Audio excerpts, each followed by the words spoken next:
Hello students, today we will start a topic endocrine gland disorder. Okay, so first before starting the video, let me tell you about what are endocrine disorder and how they occur in our body. So as we know that the functioning of endocrine are secretion of hormone into the body, and when these hormone increases or decreases, they disturb the body functioning, and that is called disease, or we can say that endocrine gland disorder. Now I hope it is clear that what are endocrine disorder.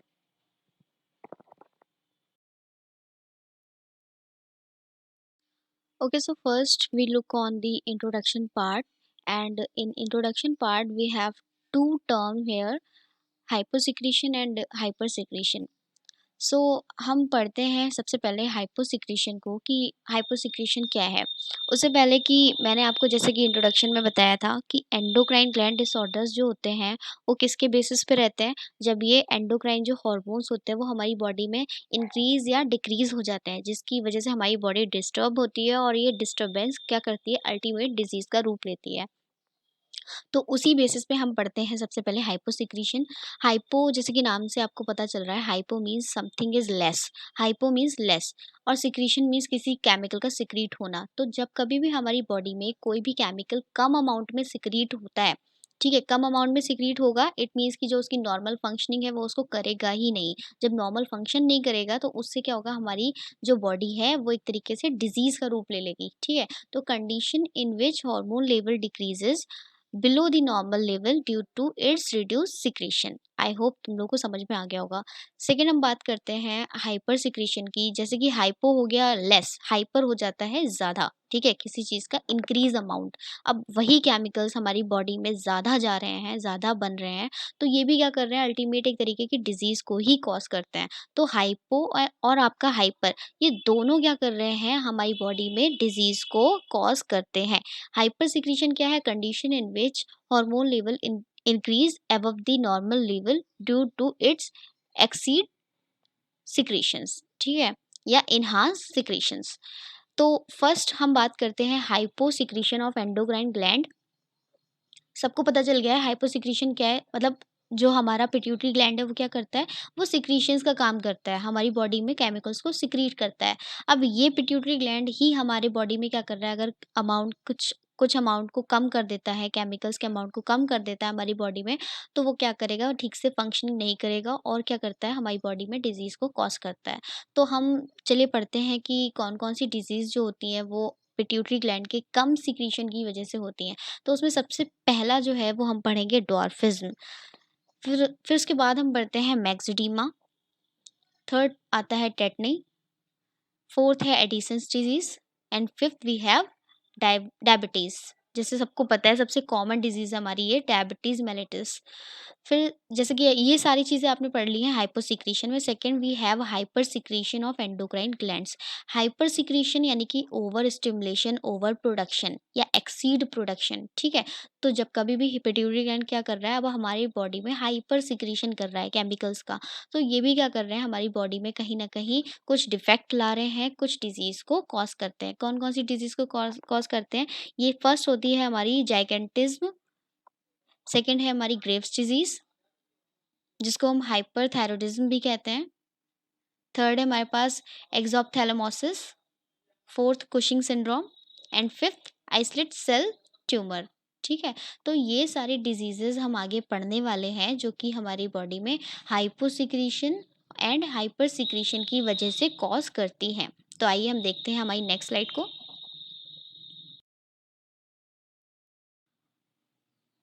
Okay, हमारे पास first जो disease है उसको हम पढ़ते हैं dwarfism. और dwarfism जैसे कि आप लोगों को डायग्राम दिखाई दे रहा होगा, तो आई होप अभी तक आप समझ चुके होंगे कि ड्वार्फिज्म क्या प्रॉब्लम है या ये डिजीज़ कैसी दिखती है। तो सबसे पहले हम पढ़ते हैं ड्वार्फिज्म में, अ जेनेटिक और therapeutic disorder characterized by extreme short physic due to inadequate secretion of growth hormone from pituitary gland and is termed dwarfism। यानी कि ऐसे पर्सन्स जिनका जो ग्रोथ हार्मोन होता है वो पिट्यूटरी ग्लैंड क्या करता है, कम सिक्रीट करता है। यानी कि पिट्यूटरी ग्लैंड एक हार्मोन को सिक्रीट करता है, ग्रोथ हार्मोन को, और ये ग्रोथ हार्मोन क्या करता है हमारी बॉडी में एक पर्टिकुलर अमाउंट में ग्रोथ करता है। हम सबकी हाइट आपने देखा होगा नॉर्मल जो होती है वो सबकी एवरेज रहती है, लेकिन इन कंडीशन में, इस कंडीशन में क्या करते हैं, जो डॉर्फिज्म के जो पेशेंट्स होते हैं उसमें देखा जाता है कि ग्रोथ हार्मोन जो होता है वो बहुत ही कम अमाउंट में होता है इनकी बॉडी में, और जिसकी वजह से क्या होता है, इनको शॉर्ट फिजिक होता है। यानी कि इनकी हाइट क्या होती है, नॉर्मल के कंपैरिजन में काफ़ी कम होती है। इसकी वजह से इन्हें एक डिज़ीज़ होती है जिसको नाम दिया जाता है डॉर्फिज्म। चलिए हम इसकी इटियोलॉजी पढ़ते हैं, इसके कॉजेज़ देखते हैं। तो सबसे पहले है, it mainly occur due to random genetic mutation in egg और स्पर्म ऑफ बायोलॉजिकल पेरेंट्स। मतलब कि ऐसे पेशेंट, ठीक है, या जिन जिन लोगों के पेरेंट्स में ये प्रॉब्लम दिखाई देती है, जिन लोगों के पेरेंट्स जो होते हैं वो डॉर्फिज्म का शिकार होते हैं, तो उनको उनके जो पेरेंट्स, उनके जो बच्चे होंगे, ठीक है, उन पेरेंट्स के जो बच्चे होते हैं तो उनमें भी ये कहीं न कहीं सिम्पटम्स दिखते हैं डॉर्फिज़्म के। तो ये एक तरीके की जेनेटिक म्यूटेशन कर देती है हमारे, मतलब जो एग्स हैं, जो स्पर्म्स हैं, उसमें जेनेटिक म्यूटेशन कर देती है, और इसकी वज़ह से जो हमारी आने वाली जो ऑफ़स्प्रिंग है, उसमें भी ये प्रॉब्लम्स दिखाई देती हैं। Secondly we have a genetic mutation और injury can also be reason for growth hormone deficiency. अब किसी तरीके की जेनेटिक म्यूटेशन या जेनेटिक इंजरी हो जाती है बॉडी में, जिसकी वजह से भी ग्रोथ हार्मोन क्या हो जाता है हमारी बॉडी में कम होता है, और ऐसे पेशेंट्स को या ऐसे पर्सन्स को डॉर्फिज्म की प्रॉब्लम होती है। थिर्डली वी हैव डॉर्फिज्म में also result due to deficiency in other hormone and poor nutrition. जिन लोगों का क्या बोलते हैं कि पुअर न्यूट्रिशन है, हार्मोन्स और जो अदर हार्मोन्स हैं वो भी हमारी बॉडी में कम हो रहे हैं, तो उसकी वजह से भी डॉर्फिज्म कहीं न कहीं इसके सिम्पटम्स बॉडी में दिखाई देते हैं। तो ये 3 जो आपने पढ़ी, ये 3 हमारे कॉजेज़ हैं, एटियोलॉजी है डॉर्फिज़्म को कॉज़ क यानी कि डॉर्फिज़्म किस तरीके से बॉडी में कॉज़ करता है। नाउ अब हम पढ़ते हैं सिम्पटम्स, क्या-क्या सिम्पटम्स होते हैं इस डिज़ीज़ के। तो सबसे पहले हम पढ़ते हैं trunk of average size, second height of above 122 centimetre that is 4 feet, arm and legs become shorter, finger become short, a protruding forehead, a flat nasal bridge and excessively large head। तो ये सारे symptoms हम देखते हैं डॉर्फिज्म के patient में। Now we have treatment here and we can see the treatment, some drugs are here. Growth hormone को जो है वो आप इन्हांस कर सकते हो, या ऐसे जो डॉर्फिज्म के जो पेशेंट्स होते हैं उनमें उनको हम इन ड्रग से ट्रीट करते हैं। तो ये कौन-कौन सी ड्रग हैं, जैसे कि यहाँ पे दे रखी हैं, सोमेटोट्रोपिन हो गया, और ये आपका सर्मोरेलिन हो गया, और सोमेट्रीम हो गया। तो ये सारे ड्रग्स जो होते हैं ये क्या करते हैं, ये हमारे ग्रोथ हार्मोन को हमारे पिट्यूटरी ग्लैंड से इंक्रीज़ करते हैं। मतलब कि हमारे पिट्यूटरी ग्लैंड पे ये सारी ड्रग एक्ट करती हैं, पिट्यूटरी ग्लैंड से ग्रोथ हार्मोन को एनहांस करती हैं। ठीक है? उसकी जो आपकी सिक्रीशन है उसको एनहांस कर देगी, इंक्रीज़ कर देती हैं। तो उसकी वज़ह से क्या होती है कि हमारी जो ग्रोथ है वो क्या हो जाती है, नॉर्मल हो जाती है। तो ये सारी ड्रग्स हम पढ़ते हैं डॉर्फिज़्म में, ठीक है? आई होप आप लोगों को डॉर्फिज़्म समझ में आ गया होगा। चलिए हम देखते हैं नेक्स्ट हमारी स्लाइड को। Okay, now next we have myxoedema, जिसको हम अडल्ट हाइपोथायरॉयडिज्म भी बोलते हैं। आप लोग डायग्राम में देख सकते हो, ठीक है, कि ये प्रॉब्लम किस तरीके से हम पेशेंट्स में देख सकते हैं, उनको समझ सकते हैं, या उनके सिम्पटम्स को हम देख सकते हैं, देखकर पहचान सकते हैं कि किस पेशेंट को मैक्सिडीमा की प्रॉब्लम है या नहीं है। तो मैक्सिडीमा क्या होता है, सबसे पहले हम देखते हैं condition of decrease level of thyroid hormone due to non functioning of the thyroid gland is termed myxoedema और हाइपोथायरायडिज्म। यानी कि हमें पता है कि जो हमारी थायराइड हार्मोन होता है, यानी कि जो थायराइड ग्लैंड है वो क्या करती है, वो सिक्रीट करती है थायराइड हार्मोन को। ठीक है, थायराइड ग्लैंड कहाँ होती है, आप लोगों ने पढ़ रखी है। थायराइड ग्लैंड हमारे नेक के बोथ साइड प्रेजेंट होती है, ठीक है, हमारे नेक में होती है, और इसका काम क्या होता है, थायराइड हार्मोन को सिक्रीट करना। ये थायराइड हार्मोन क्या करती है, जब कभी भी थायराइड हार्मोन हमारी बॉडी में कम अमाउंट में हमारे बॉडी में सिक्रीट होता है, ठीक है? हम कह सकते हैं कि जब हमारी जो थायरॉइड ग्लैंड है, वो थायरॉइड हार्मोन को कम सिक्रीट करती है हमारी बॉडी के अंदर एक नॉर्मल लेवल से कम, ठीक है? तो उसमें क्या देखते हैं, उसमें एक तरीके की कंडीशन होती है, एक तरीके की प्रॉब्लम निकल कर बाहर आती है जिसको हम बोलते हैं मैक्सेडीमा।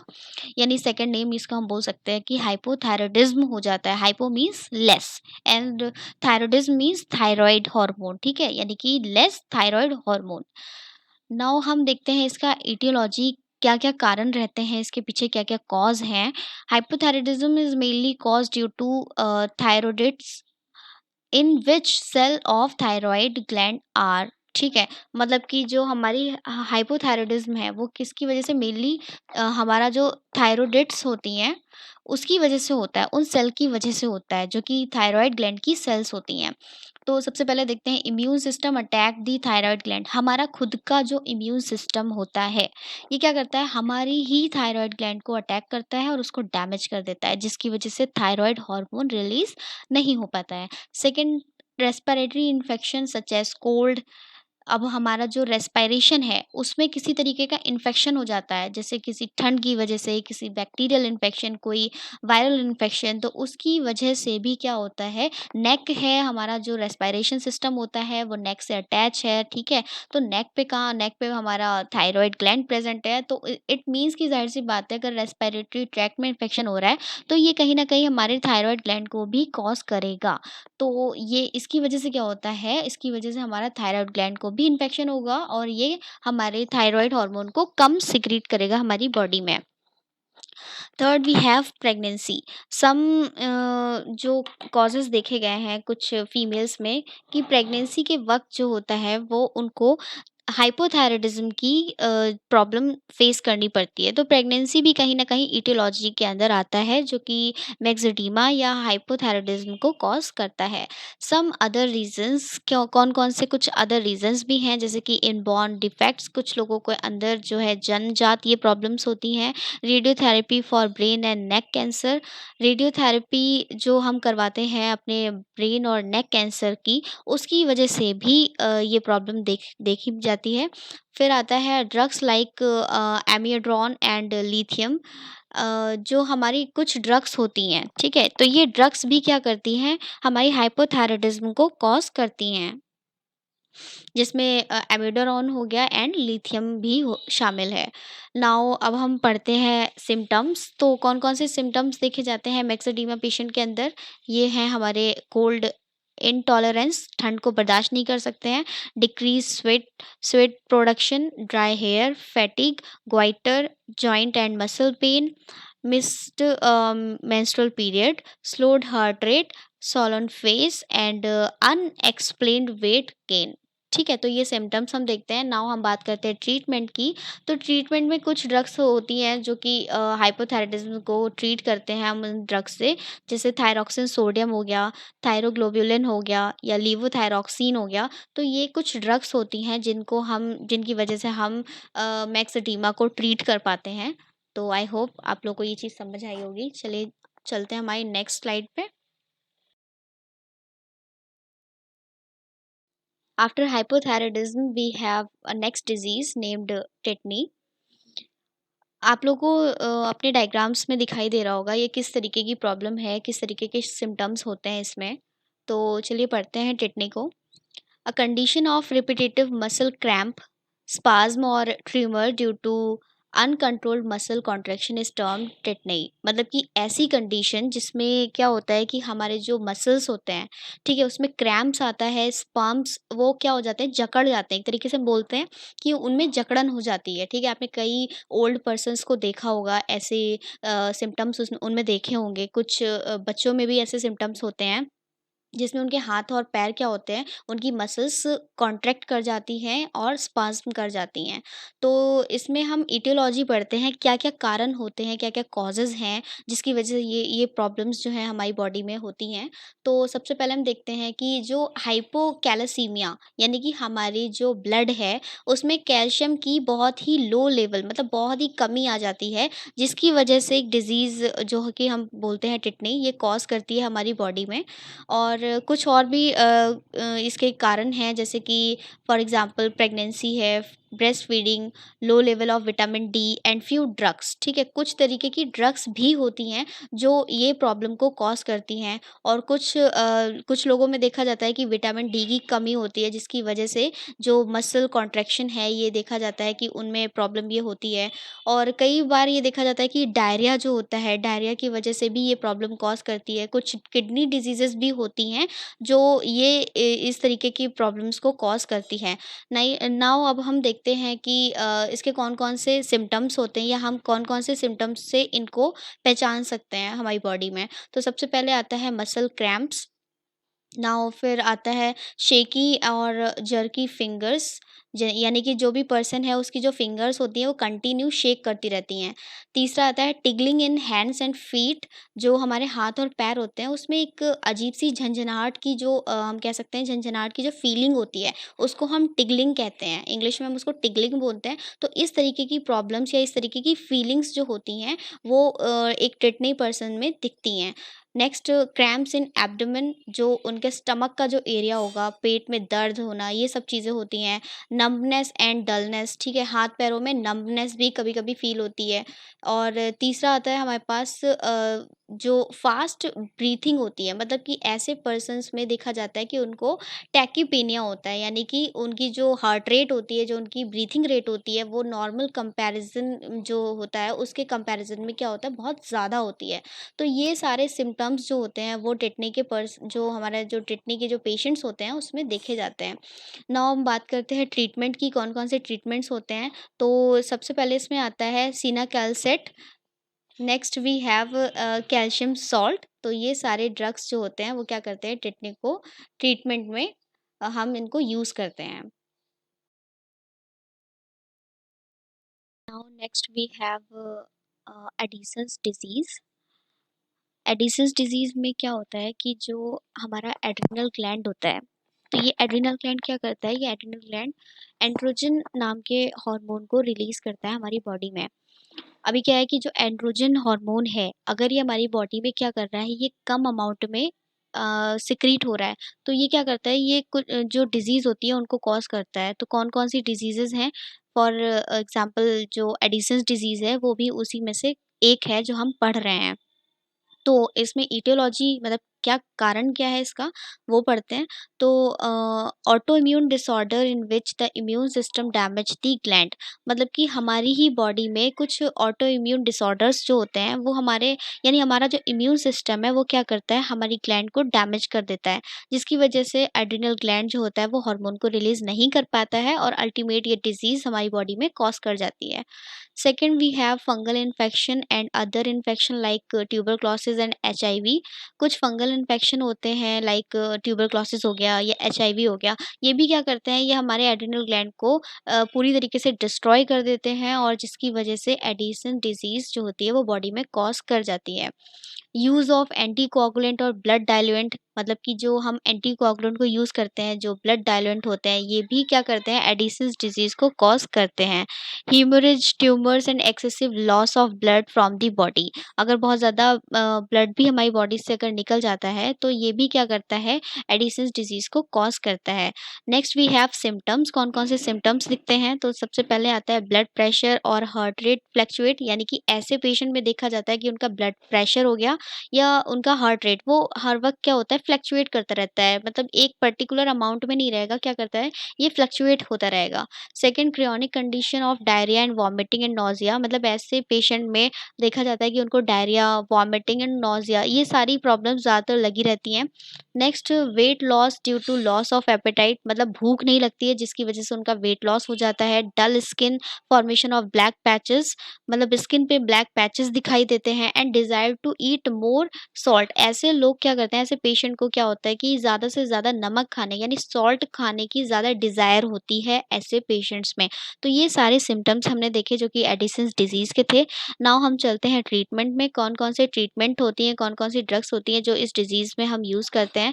जिसमें सबसे पहले हो गया हमारा हाइड्रोकॉर्टिसोन एंड सेकंड है हमारा डेक्सामेथासोन। ये दोनों ड्रग्स जो होते हैं, ये दोनों मेडिकेशंस जो होते हैं हम यूज़ करते हैं हमारे एडिसन्स डिज़ीज़ में to reduce the symptoms, or we can say it to treat the Addison's disease. Now next we have diabetes mellitus, a chronic condition of insulin deficiency either due to less secretion or insulin insufficiency is termed as diabetes mellitus. बहुत ही common disease देखी जा रही है आजकल की generation में ये, और ये किसकी वजह से होती है? हमारी पैनक्रियाज़, जैसे कि हमें पता है कि हमारी पैनक्रियाज़ 2 तरीके की सेल से मिलके बनी होती है। एक होती है हमारी अल्फ़ा सेल और दूसरी होती है बीटा सेल। अल्फ़ा सेल का काम क्या होता है? ग्लूकागॉन को प्रोड्यूस करना, और बीटा सेल का काम होता है इंसुलिन को प्रोड्यूस करना। तो जब कभी भी हमारा जो पैनक्रियाज़ होता है, वो इस जो बीटा सेल की वजह से जो इंसुलिन प्रोड्यूस हो रहा है, ये इंसुलिन को कम बनाता है अगर हमारी बॉडी में, तो एक तरीके की डिज़ीज़ कॉज़ करती है और इसको हम नाम देते हैं डायबिटीज़ मेलिटस को। तो चलिए हम देखते हैं इसकी इटियोलॉजी। इटियोलॉजी में सबसे पहले आता है हमारा फिज़ियोलॉजिकल फैक्टर्स। कौन-कौन से फिज़ियोलॉजिकल फैक्टर्स हैं? सच एज़ कि जो हमारा बीटा सेल होता है, वो ऑटो एंटीबॉडीज़ क्या करती हैं, उसको डिस्ट्रॉय कर देती हैं, जिसकी वजह से इंसुलिन प्रोड्यूस नहीं हो पाता है। सेकंड क्या होता है कि कुछ जो हमारा इंसुलिन होता है, वो हमारी बॉडी में सिंथेसाइज़ ही बहुत कम हो पाता है, यानी पैनक्रियाज़ उसको बहुत ही कम सिंथेसाइज़ करता है, जिसकी वजह से सिक्रीशन भी कम होता है, और ये भी क्या करता है, ये जो हमारा इंसुलिन है, ये क्या करता है, डायबिटीज़ मेलिटस कॉज़ करता है। Now third we have presence of some disease causing pancreatic damage, यानी कि कुछ ऐसे डिज़ीज़ होती हैं जो पैनक्रियाटिक डैमेज या हमारे पैनक्रियाज़ में क्या करती है, इन्फेक्शन को कॉज़ करती है, और ये इन्फेक्शन क्या करता है, डायबिटीज़ मेलिटस कॉज़ करता है। कुछ वायरल इन्फेक्शंस भी होते हैं जो बीटा सेल को डिस्ट्रॉय कर देते हैं, और ये बीटा सेल क्या होते हैं, इंसुलिन को नहीं बना पाते हैं, और ये डायबिटीज़ मेलिटस को कॉज़ करते हैं। Second we have genetic factors. कुछ जेनेटिक फैक्टर्स भी होते हैं जिसमें अगर सपोज़ कि अगर जो पेरेंट्स हैं उनको डायबिटीज़ की प्रॉब्लम है, तो देखा जाता है कि उनके ऑफ़स्प्रिंग में भी वो प्रॉब्लम कहीं न कहीं कॉज़ कर जाती है। थर्ड है एनवायरमेंटल फैक्टर, जिसमें हम देखते हैं कि इंक्रीज़्ड अल्कोहल इंटेक, बहुत ज़्यादा अल्कोहल को लेना, लेस एक्सरसाइज़, ठीक है, फिज़िकल एक्सरसाइज़ कम करना, या हमारा जो मोटापा होता है वो बहुत ज़्यादा इंक्रीज़ कर जाता है, ओबेसिटी बढ़ जाती है। तो ये तीनों फैक्टर्स भी कहीं न कहीं डायबिटीज़ मेलिटस को कॉज़ करते हैं। तो नेक्स्ट भी हम देखते हैं सिम्पटम्स में, तो सिम्पटम्स में हम देखते हैं कीटो एसिडोसिस, मतलब कि यूरिन में कीटोन बॉडीज़ क्या होती हैं, वो हमारी सिक्रीट होने लगती हैं। सेकंड पॉलीयूरिया, मतलब कि ऐसे पेशेंट में देखा जाता है उनको यूरिन बार-बार आती है। थर्ड पॉलीडेप्सिया, मतलब कि एक्सेसिव थ्रस्ट, ऐसे पेशेंट में देखा जाता है उन्हें प्यास बहुत ज़्यादा लगती है, थ्रस्ट उनकी बहुत ज़्यादा बढ़ जाती है। फोर्थ है पॉलीफैगिया, मतलब कि ऐसे पेशेंट्स में देखा जाता है कि उनको खाने की, मतलब ईटिंग की डिज़ायर भी बहुत ज़्यादा होती है। फिफ्थ है वेट लॉस, एंड सिक्स्थ है हमारा अनक्लियर विज़न, मतलब कि उनकी जो विज़न है उसमें कहीं न कहीं प्रॉब्लम क्रिएट होती है, उनको चीज़ें साफ़ नहीं दिखाई देती हैं। तो ये सारे सिम्पटम्स हम देखते हैं डायबिटीज़ मेलिटस के पेशेंट में। नाउ ट्रीटमेंट की अगर हम बात करते हैं तो मेटफॉर्मिन एंड ग्लिमिप्राइड, ये ड्रग्स जो हैं वो हम डायबिटीज़ मेलिटस की ट्रीटमेंट में यूज़ करते हैं। तो आई होप आपको ये चीज़ समझ आई होगी।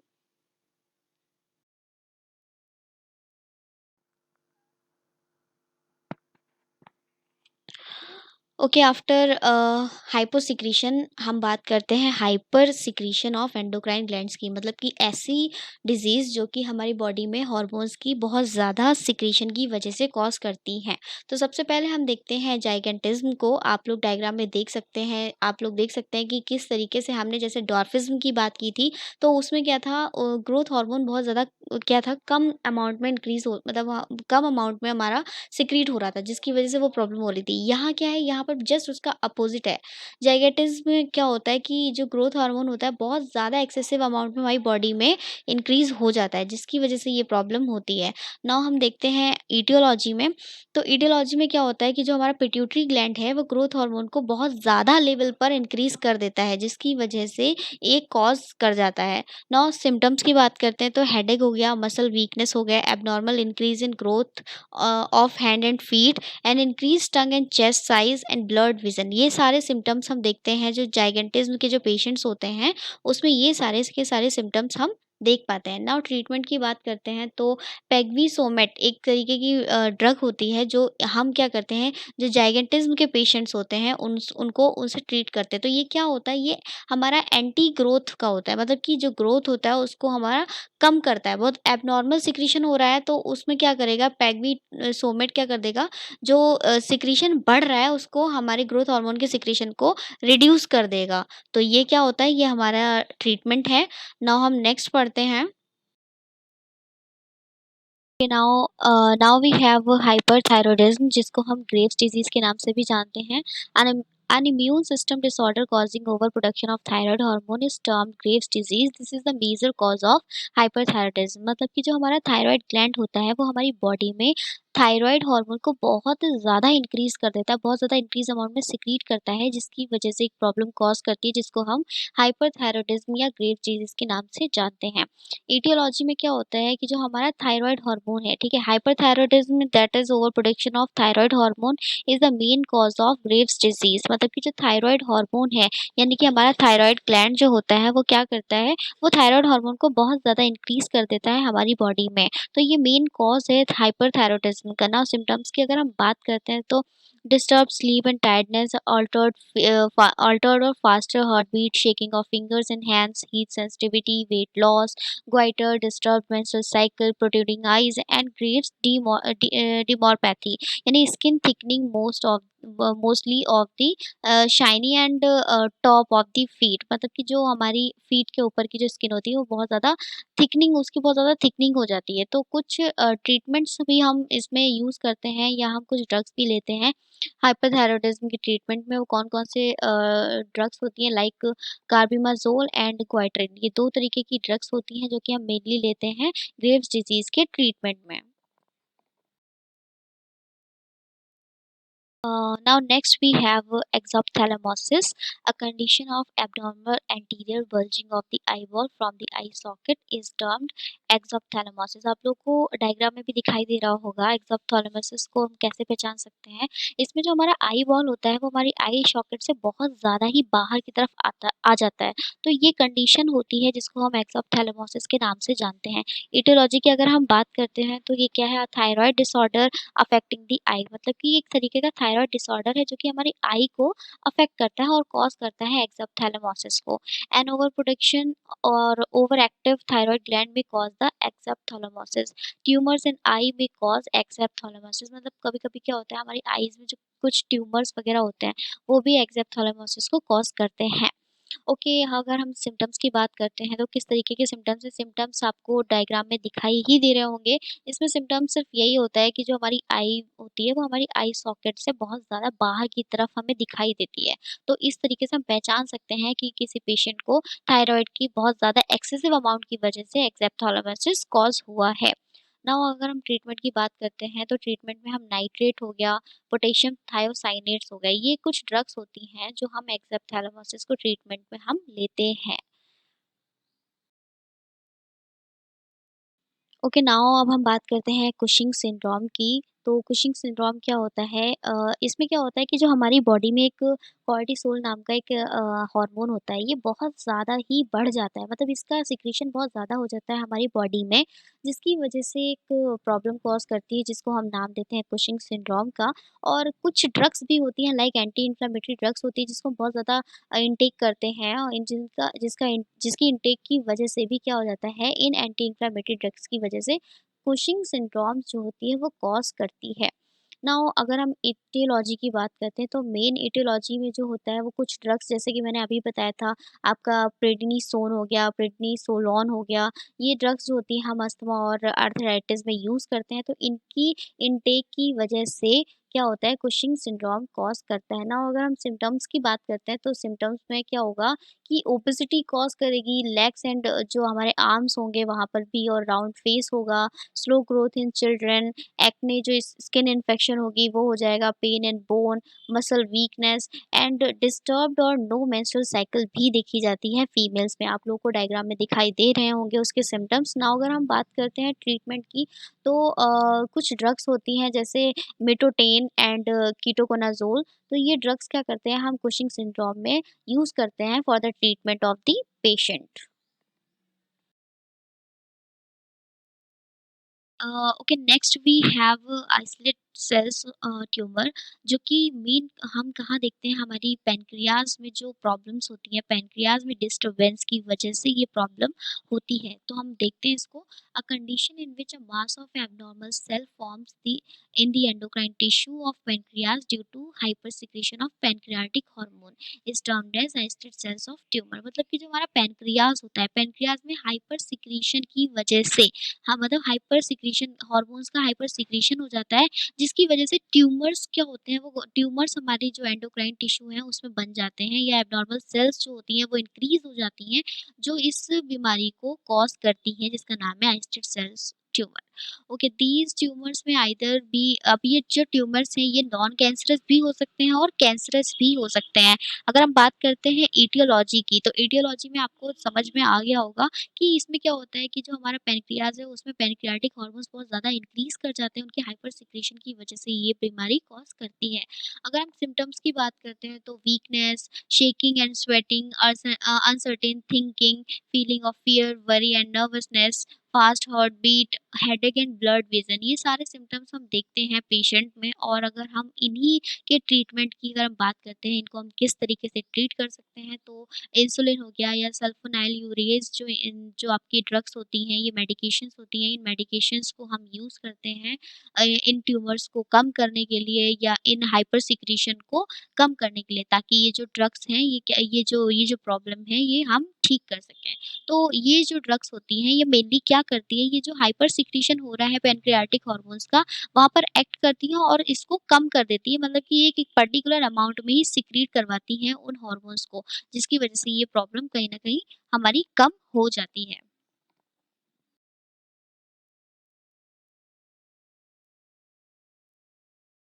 ओके, नाउ आई होप कि आप लोगों को एंडोक्राइन जो डिसऑर्डर्स हैं वो अच्छे से समझ आ गए होंगे। आप एक-एक करके सारी चीज़ों को बहुत अच्छे से, सिम्पटम्स को, उनकी एटियोलॉजी को बहुत अच्छे से पढ़िएगा।